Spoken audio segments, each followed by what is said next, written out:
এবার দেখুন, কোথাও বেহাল ব্রিজ, কাঠামোয় বড় বড় ফাটল, কোথাও নদী পাড়ে রাস্তার একাংশে ধস। তাই রাস্তা বন্ধ করলেন স্থানীয়রা। আলিপুরদুয়ার ও বাঁকুড়ায় দুর্ভোগের ছবি।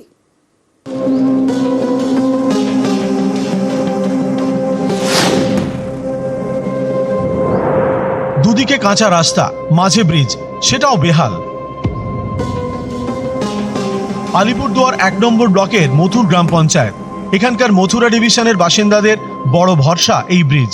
এই পথ ধরে গ্রাম থেকে যাওয়া যায় শহরে। এমনই একটি গুরুত্বপূর্ণ ব্রিজের কংক্রিটের কাঠামোয় জায়গায় জায়গায় বড় বড় ফাটল। ব্রিজ যাতায়াতের রাস্তায় লোহার পাইপ বিছানো, সেই পাইপও ফাঁকা হয়ে গিয়েছে। স্থানীয়দের দাবি, প্রতিদিন এই ব্রিজ পেরোতে হয় ঝুঁকি নিয়ে। রাস্তাঘাট এখানে যাওয়া আসার জন্য খুবই অসুবিধা। পুল ছিল, ওইটাও তো চলে গেল। আইস হসপিটাল যাওয়ার জন্য খুবই অসুবিধা, মানে সাইকেল যে পার হবে, সাইকেলও পার হওয়া মুশকিল। জেলা পরিষদকে জানাইছি, তার মধ্যে উপর মহলেই এই ব্রিজটা করতে পারবে। তো এটা অনেক বড় ফান্ডের ব্যাপার থাকে, আর সেটা তো গ্রাম পঞ্চায়েত দ্বারা সম্ভব না।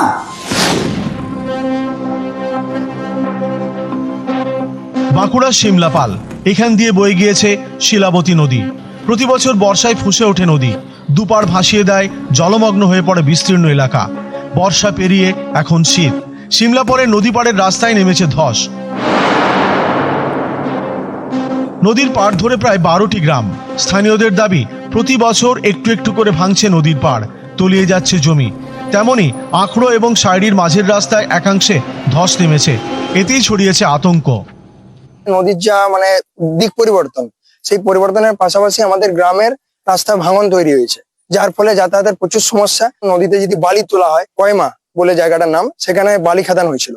তো সেইখানে বালি তুলে নেওয়ার ফলে নদীর দিক পরিবর্তন হয়েছে। যদি মনে করেন দীর্ঘদিন ধরে এরকম থাকে, 5 থেকে 10 বছরের মধ্যে আমাদের গ্রামটাও চলে যেতে পারে নদীর মধ্যে দিয়ে। আমি মন্ত্রী সাহেবের সাথে দেখা করবো রিসেন্টলি, তাহলে এটা আমি তুলে ধরবো। অবশ্যই চেষ্টা করবো এটা নদী ভাঙনটা রোধ করতে। আলিপুরদুয়ার থেকে রাজকুমার কর্মকার এবং বাঁকুড়া থেকে প্রিয়ব্রত গোস্বামী, নিউজ 18 বাংলা।